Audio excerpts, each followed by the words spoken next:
అయిపోతుంది. Day to day activities అన్నీ, అలాగే ఆ డే టు డే యాక్టివిటీస్ మనం బతకడానికి అవసరమైన వాటి సమకూర్చేవన్నీ, అలాంటి పరిశ్రమలు కావచ్చు, సర్వీసెస్ కావచ్చు, అన్నీ స్టాండ్ స్టిల్కి వస్తాయి సరిగా లేకపోతే సప్లై. అత్యంత సెన్సిటివ్ ఇష్యూ. ఆ విషయంలో మన రాష్ట్రంలో దాదాపు వారం రోజులుగా, గత బుధవారము గురువారం నుంచి చూస్తే కళ్ల ముందు కనపడుతోంది. దానికి ఎక్కడో ఎవరికో తెలియకుండా అడవుల్లోనో కొండల్లోనో లేకపోతే ఇళ్ల లోపల జరుగుతున్నది కాబట్టి మాకు తెలియదు అనుకోవడానికి లేదు. ఏ రోడ్డు మీద చూసినా వరుస పెట్టి క్యూలు వెహికల్స్ ఉంటున్నాయి.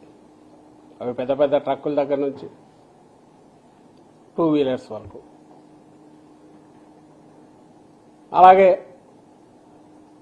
క్యాన్లు పట్టుకుని అగ్రికల్చర్ వీటికి సంబంధించిన వరి కోత యంత్రాలు ఇట్లాంటివి, వాటికి అవసరమైన రిక్వైర్మెంట్స్ కోసం కోతలు ఉన్నాయి కాబట్టి వాటి కోసం రైతులు వాటిని పట్టుకొని తిరగడం, అది నడిపే వాళ్ళు నిర్వాహకులు వాళ్ళు తిరుగుతున్నారు.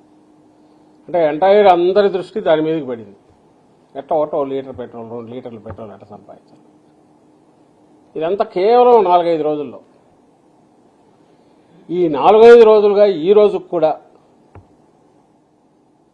దాన్ని సరిదిద్దడం కాదు, సరిదిద్దాలి. అలాగే ఎందుకు లోపం ఇది వచ్చింది అనేది కూడా కనుక్కోవాల్సిన ప్రభుత్వం అనేది కంప్లీట్ అసలు అటువైపు చూడమేలా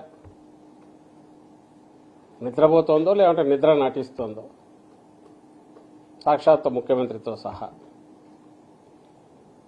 ఆయన మాట్లాడకపోయినా మాట్లాడారనడానికి, లీకులు ఇవ్వడానికి, లీకులు వేయడానికి మీడియా హౌసెస్ ఉన్నాయి కాబట్టి అది ఎలాగో దాని దారినే జరుగుతుంటుంది లేనుకుండొచ్చు. కానీ వాస్తవ పరిస్థితి చూస్తే మాత్రం రోడ్డు మీద రోజు రోజుకు దిగదారి. నిన్నటికి వచ్చేసరికి అసలు స్టాండ్ స్టిల్ అయిపోయింది. ఈ రోజుకి అట్లే ఉంది. కానీ ఈ రోజు కూడా ఆయన ఏదో అందరితో మాట్లాడుతున్నారు. ఇలా వద్దు, అన్నీ ఎక్కడా లోటు రాకూడదని చెప్తున్నారంట, అందరికి చెప్పారనేది వస్తుంది. ఇప్పుడు క్వశ్చన్ వచ్చి, దేశమంతా ఒక క్రైసిస్ వస్తే దాంట్లో పార్ట్గా మనకు వస్తే దాన్ని ఏమంటారో అబ్జర్వ్ చేయడంలోనో, పట్టుకోవడంలోనో, గమనించడంలోనో కొంచెం అడ్మినిస్ట్రేటివ్ ఫెయిల్యూరో ఏదన్నా ఉంది అనుకోవడానికి కూడా దీంట్లో అవకాశం లేదు. ఈ పరిస్థితి ఇంకెక్కడా లేదు. ఒక్క ఆంధ్రప్రదేశ్లో మాత్రమే ఉంది. ఏదైతే 2047, 47, 3000 సంవత్సరం వరకు విజన్ పెట్టుకున్న ఆంధ్రప్రదేశ్,